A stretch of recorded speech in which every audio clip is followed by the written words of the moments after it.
سبحان اللہ.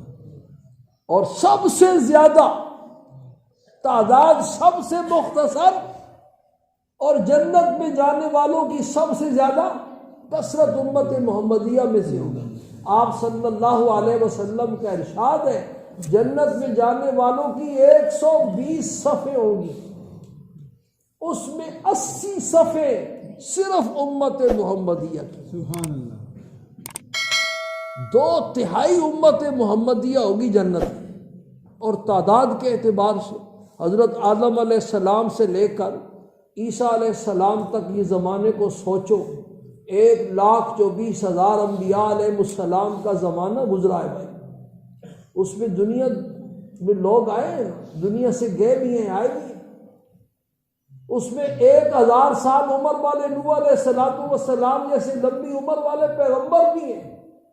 بنی اسرائیل کی عمریں بھی بڑی لمبی تھی. پھر عیسیٰ علیہ السلام تشریف لائے. عیسیٰ علیہ السلام کو اللہ نے آسمانوں پر اٹھایا اور 500 سال کے بعد، اور ایک حدیث میں 600 سال.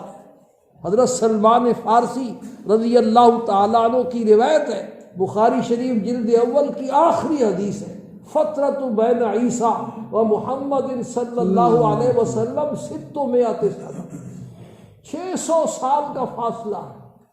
تو اس ساری مدت میں کتنی دنیا آئی ہے.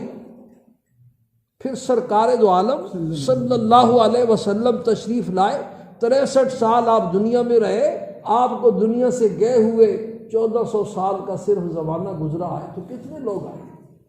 آپ نے ایک حدیث میں اپنی امت کی تعداد کی قلت کو بیان فرمایا. ارشاد فرمایا ایک بیل ہو اور اس بیل کا پورا چمڑا سفید ہو، اس کی پشت کے اوپر سیاہ بالوں کا ایک داغ ہو، تو پورے چمڑے کے جو بال ہیں نا وہ سمجھو یہ باقی امتیں ہیں، اور وہ جو اس کی پشت کے اوپر سیاہ داغ ہے اس کے جو بال ہیں یہ صرف امت محمدیہ میری چھوٹی سی امت. کتنی تھوڑی تعداد میں یہ لوگ آئے.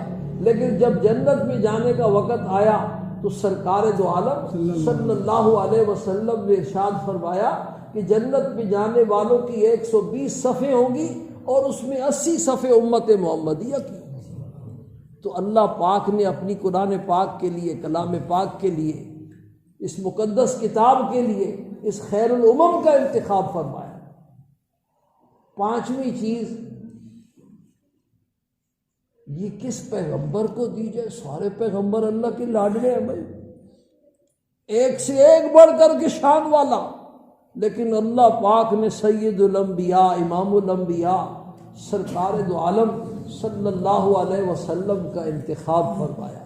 انا سید ولد آدم یوم القیامت ولا فخر. فرمایا قیامت والے دن میں ساری اولاد آدم کا سردار ہوں گا، اور فخر سے نہیں کہہ رہا ہوں، اظہار حقیقت کہہ رہا ہوں. تو اللہ پاک نے کلام پاک کے لیے ایسے پیغمبر کا انتخاب فرمایا کہ جن کی شان کو کوئی پہنچ ہی نہیں سکتا. اللہ کے انتخاب میں کسی غلطی کا بھی امکان نہیں اور عاجزی کا بھی امکان نہیں. ضمنی ایک بات اور بھی سن لو، اللہ پاک کو دنیا میں اسباب کے درجے میں اللہ پاک نے یہ دنیا دار الاسباب بنائی ہے نا بھائی. سارے کام اسباب کے ساتھ چلتے ہیں. ویسے تو اللہ کسی کے محتاج نہیں ہے، لیکن اسباب کے درجے میں اللہ پاک کو کچھ ایسے انسانوں کی ضرورت تھی جو قرآن پاک کی خدمت کو اوڑھنا بچھونا بنا کر اپنے آپ کو وقف کر دیں کہ ہم نے قرآن پاک کی خدمت کرنی ہے، اس کو پڑھنا پڑھانا ہے، سمجھنا سمجھانا ہے. اس کو سمجھنے اور سمجھانے کے لیے جو متعلقہ علوم ہیں ان کو پڑھنا اور پڑھانا ہے. ہم نے دنیا کا اور کوئی کام نہیں کرنا، ایک ہی کام کرنا ہے، اللہ پاک کی کلام پاک کی خدمت ہم نے کرنی.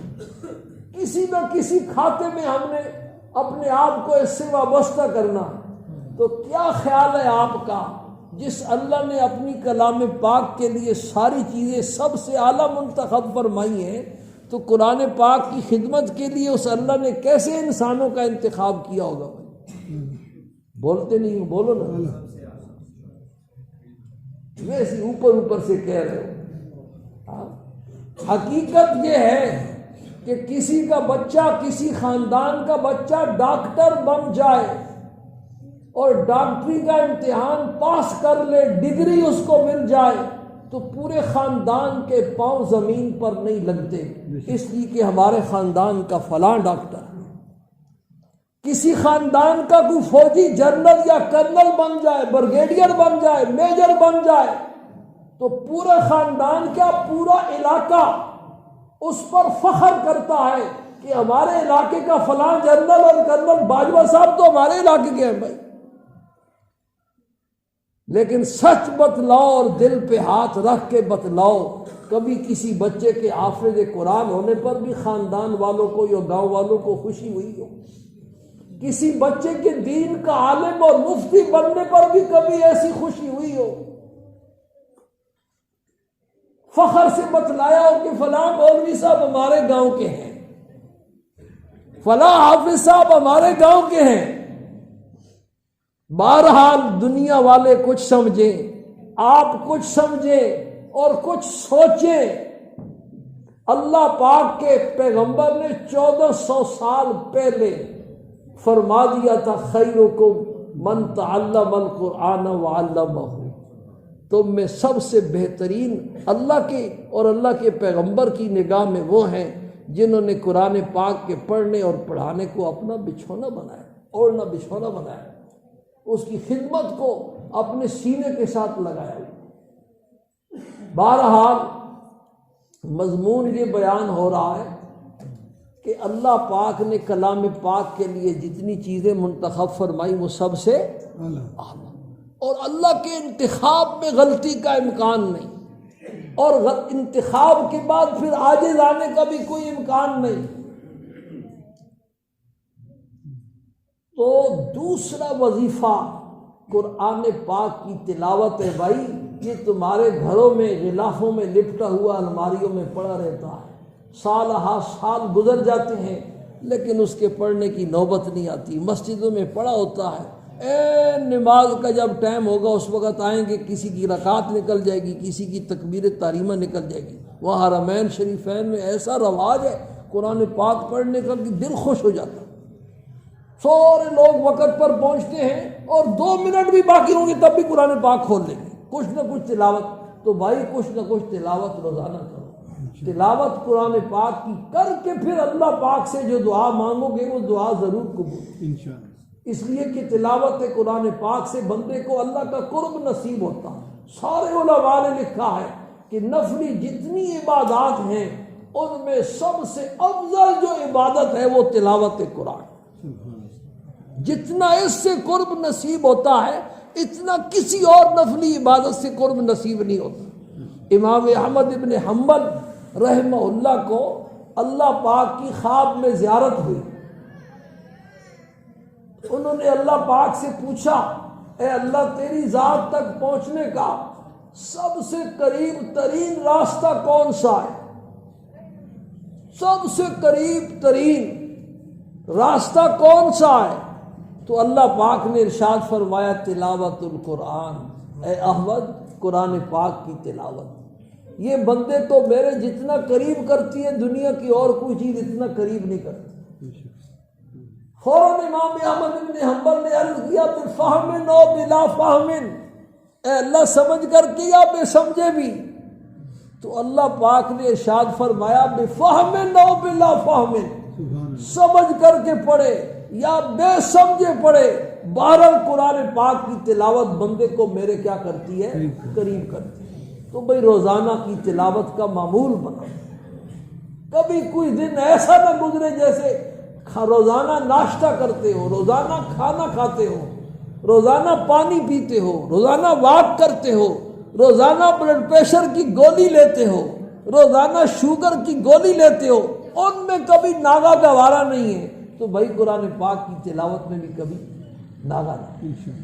ازواج مطہرات میں کسی موقع پر غزوہ خیبر کی فتح کے بعد سرکار دو عالم صلی اللہ علیہ وسلم سے اس نان اور نفقے کی فراخی کا مطالبہ کیا تو آپ کو ناگوار گزرا. آپ نے قسم اٹھا لی کہ 1 مہینے تک میں گھر نہیں جاؤں گا. پھر آپ کا ایک بالا خانہ تھا، اس بالا خانے میں مقیم رہے 1 مہینے تک ناراضگی سے کہ میری بیویاں ہو کر کے دنیا مانگے. گھروں میں تشریف نہیں لے گئے. 1 مہینے کے بعد جب وہ ختم ہوا، ایلا اس کو کہتے ہیں اصطلاح میں، تو سورہ احزاب کی 21ویں پارے کا آخری رکوع اور 22ویں پارے کا پہلا رکوع، اس کی آیات اتری اور ان آیات میں اللہ نے ازواج مطہرات کو اپنے انعامات یاد دلائے. میں نے تم پر یہ بھی انعام کیا، یہ بھی انعام کیا، یہ بھی انعام کیا. آخری جو انعام سنایا وہ بڑا عجیب، فرمایا وَاذْكُرْنَ مَا يُتْلَى فِي بُيُوتِكُنَّ مِنْ آیَاتِ اللَّهِ وَالْحِکْمَةِ. اللہ کی بندیو، تم اس کو نہیں سوچتی، یاد نہیں کرتی کہ تمہارے گھروں میں ہر وقت قرآن پاک کی تلاوت ہوتی رہتی ہے اور سرکار دو عالم صلی اللہ علیہ وسلم کی زبان مبارک سے پاکیزہ ارشادات نکلتے رہتے ہیں. اس سے بڑی اور کیا نعمت ہوگی کہ تم نان اور نفقے کا مطالبہ کرو. تو جس گھر میں قرآن پاک پڑھا جاتا ہے اس پر اللہ پاک کی رحمتوں کی بارش نازل ہوتی ہے.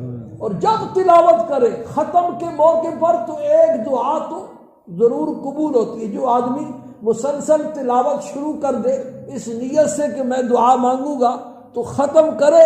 صحابہ کرام کے بارے میں عبداللہ ابن عمر رضی اللہ تعالیٰ عنہ اور دوسرے صحابہ کے بارے میں یہ لکھا ہے کتابوں میں کہ جب قرآن پاک ختم کرتے مسلسل تلاوت والا تو سارے گھر والوں کو جمع کر لیتے اور جمع کر کے پھر اجتماعی دعا مانگتے.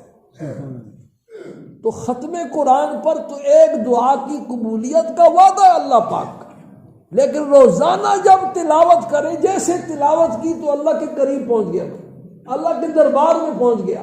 تلاوت ختم کر کے پھر اللہ پاک سے اپنے مقصد کی دعا مانگے. تو پہلا وظیفہ صلاۃ الحاجت ہے اور دوسرا وظیفہ قرآن پاک کی تلاوت ہے. باقی یہ مضمون چل رہا ہے، پھر انشاءاللہ زندگی ہوئی تو اللہ پاک ہم سب کو اس کی سمجھ نصیب فرمائے، اس کا یقین نصیب فرمائے اور عمل کی توفیق نصیب فرمائے. وآخر دعوانا